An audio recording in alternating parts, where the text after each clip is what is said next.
ආයුබෝවන් යාළුවනේ මේ වීඩියෝ එක බලන ඔයාටත් පාඩම් කරන්න අමාරුද මොන දේ කරත් පාඩම් කරන දේවල් මතක හිටින්නේ නැද්ද හරි අද අපි බලමු පාඩම් කරන්න හොඳ ක්‍රමයක් ඔයත් මේ ක්‍රම අනුගමනය කරලා බලන්න ඔයා පාඩම් කරන දේවල් හා ඔයාගේ මතකයක්ද වැඩි වෙයි හරි එහෙනම් අපි වැඩි කතා නැතුව යමු එහෙනම් මොනවාද ඒ ක්‍රම කියලා බලන්න පළවෙනි ක්‍රමය තමයි ඉලක්කයක් තිබීම.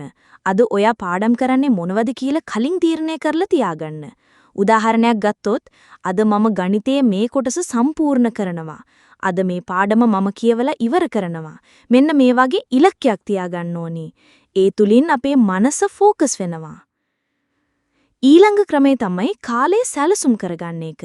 එක පාඩමකට විනාඩි 25ක් 50ක් පමණ දාගන්න. ඔයා විනාඩි 25ක් පාඩම් වැඩ කරනවා නම් විනාඩි 5ක විවේකයක් ගන්න.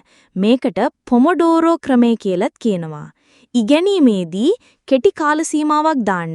ඒ තුලින් ફોકસ වීමට වැඩි අවස්ථාව ලැබෙනවා. ඉගෙනීමේදී වැදගත්ම දෙයක් තමයි සටහන් තබා ගන්න. මුල් කරුණු වැදගත් කරුණු highlight කරලා කියාගන්න. ඩයග්‍රෑම් හෝ මයින්ඩ් මැප් එකක් හදාගන්න. මේක පාඩම් කරන දේවල් මතකයට ගන්න හොඳ ක්‍රමයක්. ඒක විතරක් නෙවෙයි පාඩම ලේසිව තේරුම් ගැනීමටත් උදව් වෙනවා. පාඩම කරලා අවසන් වුණාට පස්සේ විනාඩි 10ක් 15ක් පාඩම් කරපු දේවල් යලි කියවන්න. පැරණි සටහන් බලන්න.